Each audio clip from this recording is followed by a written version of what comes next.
Hello everyone. Unfortunately, life got in the way and we missed a recording day this week. So I had a look through our files and I found a case that we recorded for the Valentines Day special last year, which was called Not So Sweet Sweethearts. So if you didn't listen to that episode, as we know some people don't like collaborations, we're going to publish it today. So we had to record it in less than 10 minutes, so it's very short and we talk really fast. So we hope that you can understand us. You might be able to just slow it down a bit if you need to. So we'll get back to recording as soon as we can, and for our patrons, there'll still be the 2 bonus episodes for February as usual. See you soon.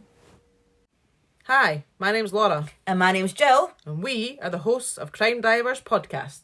And we are going to tell you today about a Valentine's Day murder. On the 14th of February 2013, a 911 call was made to report a burglary in Peoria, Illinois, and when the police got there, they found the body of 39-year-old Denise Leutholds, who had been killed with a single gunshot wound to the head. Denise had been married to Nathan for nearly 18 years, and they lived with Denise's parents and their 3 children, 12-year-old Seth, 10-year-old Julia, and 4-year-old Janelle. Denise and Nathan had served as missionaries in Lithuania since 1998, and since then had been dividing their time between the US and Lithuania. On Valentine's Day 2013, the family had breakfast together. Nathan had put chocolates and flowers on the table for Denise, and the children were allowed a wee chocolate before heading off to school and nursery. After dropping the kids off, Nathan went to church, and Denise had plans to stay at home all day except to pick up 4-year-old Janelle from nursery. But later that day, Nathan got a call from the nursery to say that Denise hadn't arrived to pick Janelle up. Nathan called and texted Denise, but he got no answer. So he went to pick Janelle up and then headed home. It was 3:15 p.m. when the 911 call came in from Nathan saying that his garage door was wide open and one of the windows of his house was broken. He waited outside for the police to arrive, and when they did, it was noted that yes, one of the windows was open, but there were no footprints in the muddy ground outside it. Officers entered the house and they saw that the kitchen was a mess. There were cupboards open and drawers pulled out. They walked down the hallway and near the front door, they found Denise's body. She was lying face down in a pool of blood and had been shot in the head. Police had initially thought that this was a burglary gone wrong, but as Nathan didn't ask any questions about what was going on and seemed to be behaving oddly, their suspicion of him grew. So he was taken to the police station and questioned for 6 hours. While he was there, he gave consent for officers to search his car, his laptop and his phone. His in-laws had given consent to search the house, and it was noted that Denise's purse and Nathan's wallet hadn't been stolen. They found $300 in a drawer. The TV was still in the living room. Nathan's laptop was still there as well. So if this was a robbery, they didn't seem to have taken much. Denise's car had been stolen, but it was found a short distance away in a car park. Nathan did have 3 guns though, and 2 were missing. A .22 caliber Beretta and a .40 caliber Glock. And Denise had been shot with a .40 caliber Glock. A note was found in Denise's day planner, which had been written by herself, and in this note it said that Nathan was running around with a 20-year-old, and it also said things like he thought she was a bad mother and that he didn't love her after 17 years of marriage. One part read, "I really don't think there's anything I have done or not done to deserve this. I have never been good enough or done enough for you. I know you want me dead. I'm not stupid, but I'm not that brave. I quit. I will not please you anymore.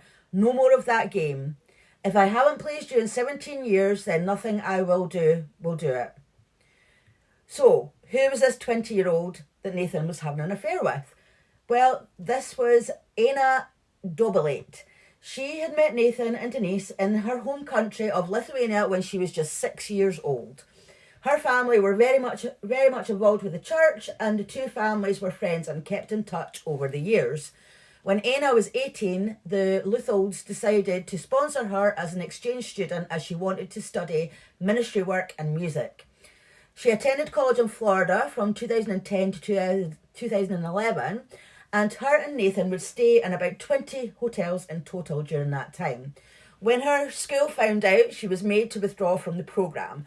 I'm assuming this was because she was studying ministry work and it wasn't appropriate for her to be having an affair with a married man. So she moved into the home of Nathan, Denise, her parents and their children. Nathan and Anna would spend spa days together, and Nathan would pay for everything. So Anna would be getting massages, her hair done, and many other treatments.